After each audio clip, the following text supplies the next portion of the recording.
Good morning, one and all present here. This is Padmavati. I'm working in Department of Computer Science and Engineering in Sri Venkateshwara College of Engineering. And today we are going to discuss a topic on spatial filtering and what are the types of facial filters. First, we need to understand what is spatial filters.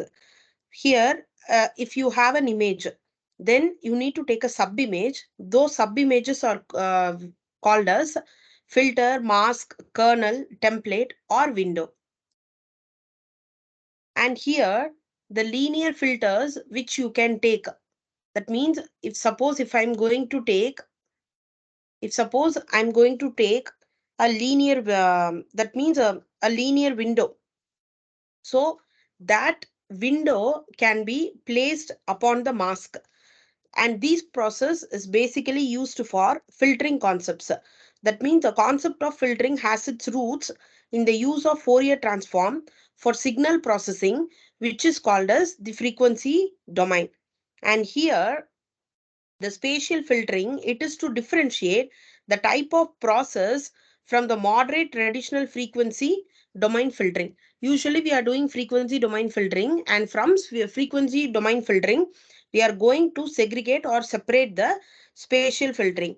See, in this image we can clearly see the process consisting of moving the filtering mask from point to point. This is a mask, and we are going to keep a mask on the image. F represents the image and W represents the mask, and we are going to keep the mask on an image from the center point 0 comma 0, and the process simply moving the filter mask from point to point in an image.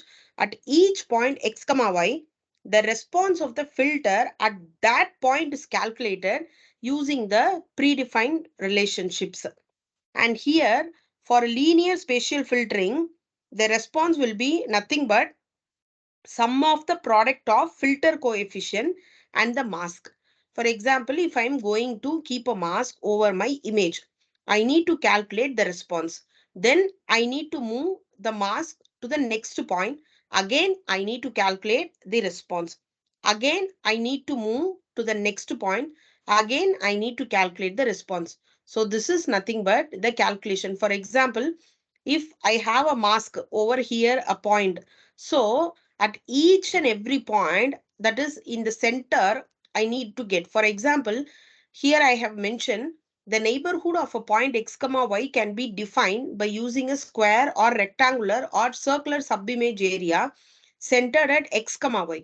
The center of the subimage is moved from pixel to pixel starting at the top of the corner. See, top of the corner means it is 0 comma 0. From 0 comma 0 I'm going to calculate, and here we can get the response.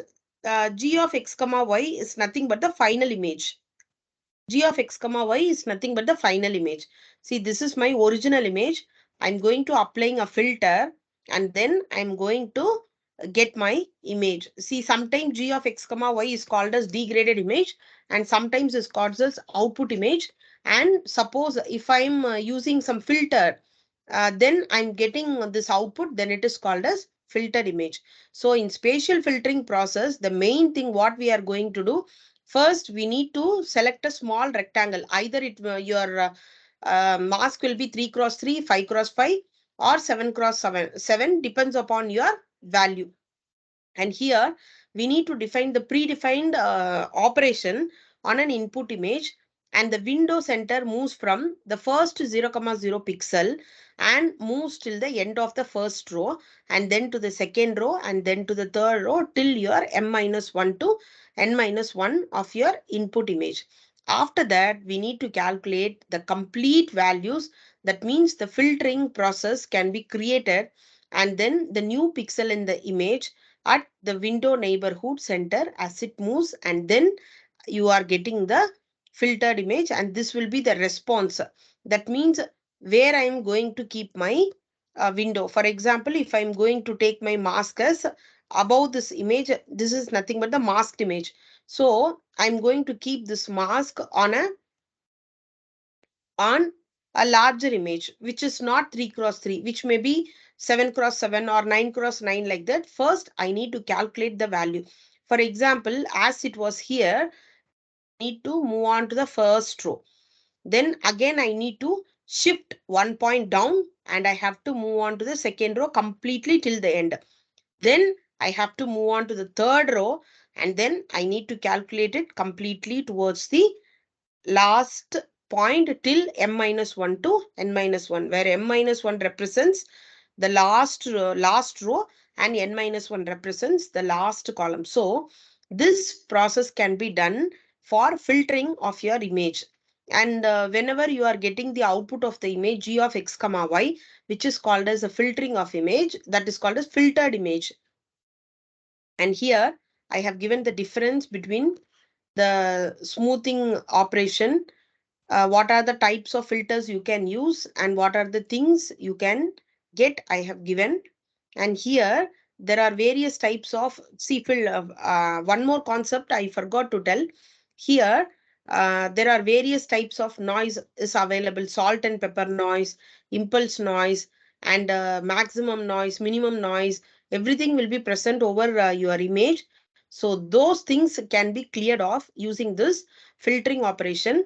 So here, and this is nothing but the transfer function. This is the normal thing, g of x comma y, where you are using the transfer function of f of x comma y, where this t is nothing but whatever the filter or whatever the operations which you are applying over your input image. F of x comma y is my input image and g of x comma y is the filtered image.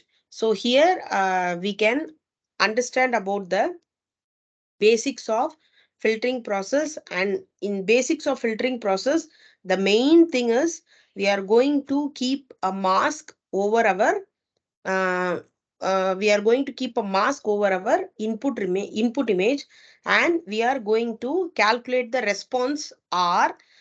Response r in the sense we need to calculate for each and every point, we need to calculate the response for m cross n image at the point x and y.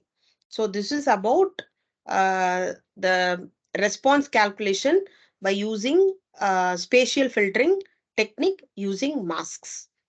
Thank you.